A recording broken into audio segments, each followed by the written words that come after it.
कभी आपने चक्की देखी है? अनाज पीसती है, उसे उस योग्य बनाती है कि हम उसे खा पाएं, जीवित रह पाएं।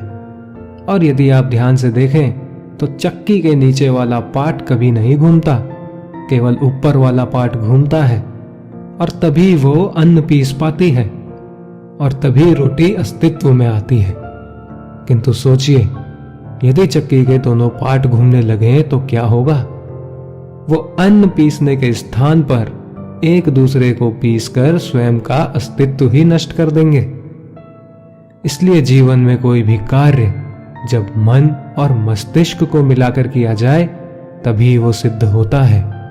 किंतु जब बात भक्ति की हो तो मस्तिष्क के तर्क का मौन रहना आवश्यक है, और जब पाठ कर्म और न्याय का हो तो भावों के पाठ का मौन रहना आवश्यक है।